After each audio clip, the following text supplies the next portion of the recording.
Hey, this is Full Game Prometheus giving you another full game breakdown. This time I'm going to be changing things up a little bit. I'm going to be rolling with the Cleveland Browns as my Regs team. Regs offensive package and also defensive package. I actually had to switch out my defense completely. Before I actually played this game, I thought the dollar defense was going to be available to the Cleveland Browns, and I did not research things correctly, so I had to go ahead and switch into a nickel double A gap defense against my opponent.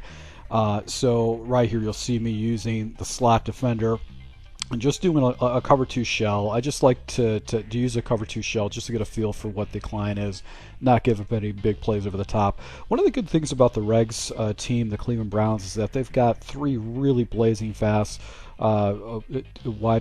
defensive backs, and they've got obviously some stout defensive linemen with Myles Garrett and Clowney. So there's a really good team. The linebackers are not the best players, but for the most part, they've got a really good offensive line. Some really good, Nick Chubb and Baker Mayfield is a good quarterback too, because he's got some pretty good wheels on him, and he's got a really strong arm. So my opponent decided to go ahead and do a heavy set. I decided not to jump out of this defense just because I pretty much had I adjusted my roster and my setup to kind of facilitate this defense. Here's one of the things I did discover though, just with quick adjustments. If you want to have a little bit more stout run in the double A gap, you got to pull your linebackers out of those A gaps because they don't get pocketed in the run blocking scheme. They're actually at a higher level, so it messes up the offensive lineman. So if you've got a guy that is doing this no huddle stuff with you and he's running the ball, one of the fastest adjustments that you can do is just pull those linebackers out, or they'll get caught up by the guard in the center, and then you'll give up some good runs. So that's just a quick adjustment. I'm going to start working on some type of a defense to try to make the run a little bit more effective. Right here, I actually come into just a really aggressive man blitz. He actually misthrows the ball, gets himself into a 4th and 3 situation. Back to a close I-form offset formation. He actually goes ahead, hits a little dragger by the wide receiver, and actually just picks up the first down. So this guy's just dinking and dunking me down the field and just forcing me to try to stop his dink and dunk. Right here actually goes to a play action, throws into coverages right there.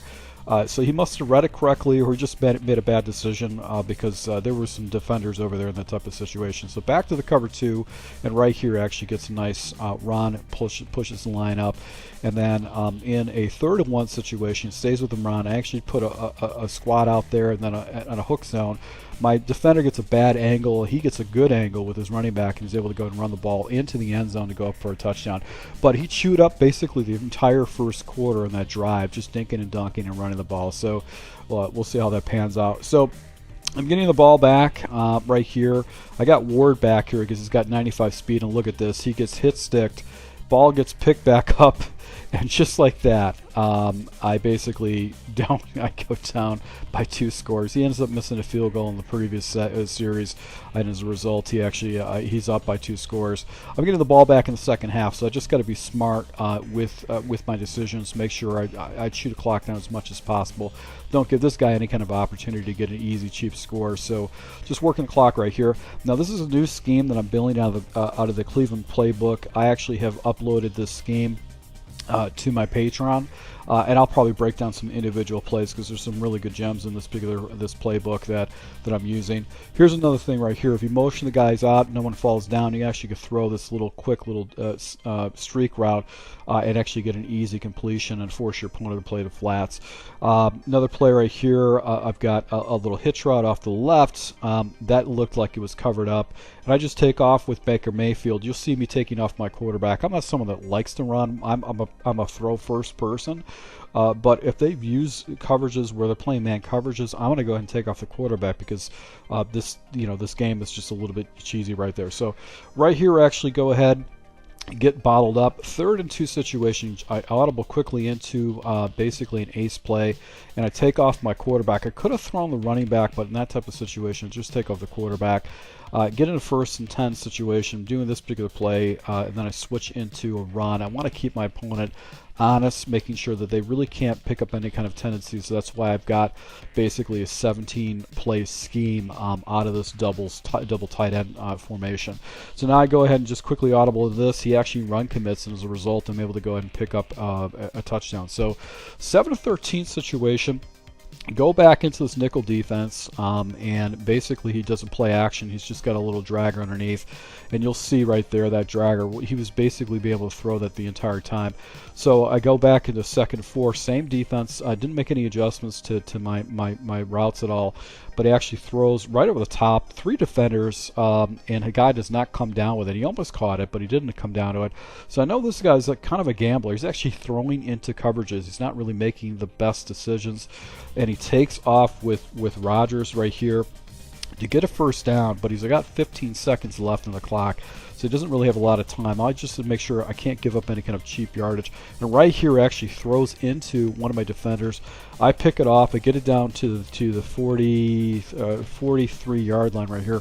All I have to do is just essentially pick up 10 yards in that type of situation. And right here I hit a little streak, turn it up, get the ball down, quick timeout with 1 second left on the clock. Got the ball down for a 47-yarder. I'm able to go ahead and keep this within a field goal or a touchdown to get back in the game. So going to the second half, he does an onside kick. I mean, I obviously get it back because you just have to watch this stuff. Settle for the flat underneath with the running back. Don't pick up any yards. You do the halfback shark play right here. Try to throw across the field, but the tight end actually gets taken out of the play.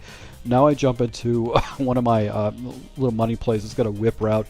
I got a wheel. I'm looking at the wheel at first. His defender pulls up at the wheel, but the crosser, or the dig route on the upside actually gets across the field to be able to get enough yards for a first down. Now I jump into a quick zone play.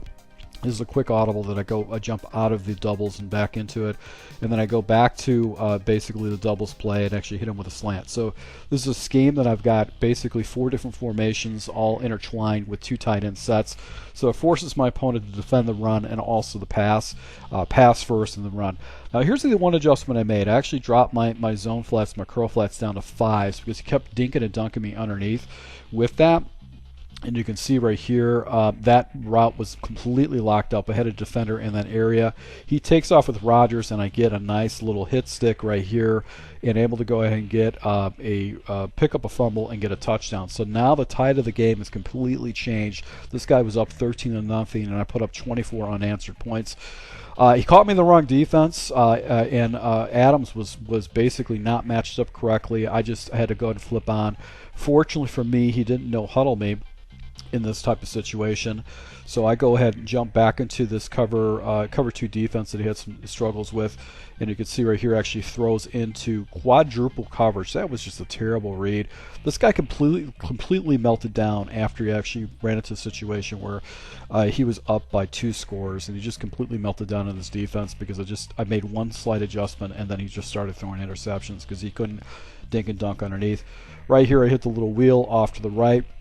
All I have to do is just get into field goal range, milk this clock down as much as possible. You can see I'm taking the clock down as much as possible in this type of situation. So right here I do a zone. He gets a nice little block shed with his defensive line. 2nd and 12 type of situation. Right here I'm just trying to chew this clock down as much as possible to get into the 4th quarter. Nice little inside zone. Basically my running back falls forward. Here's a play that I really like a lot. This is going to be the setup and a run. But I'm really looking for either the flat with the red route or with the running back over the top. So you can see the flat is open. I can do that to get defender, but look at the running back route over the top, past that. The guy got so frustrated after that, he basically checks out of this game. He doesn't want to play anymore because I'm just working the clock down and just taking away his opportunities and just chewing the clock. So he ends up quitting out. So once again, guys, thank you for support. I'll be rolling out some more offensive and defensive tips with this Cleveland playbook to take your game to the next level. Thank you for your support. Until next time.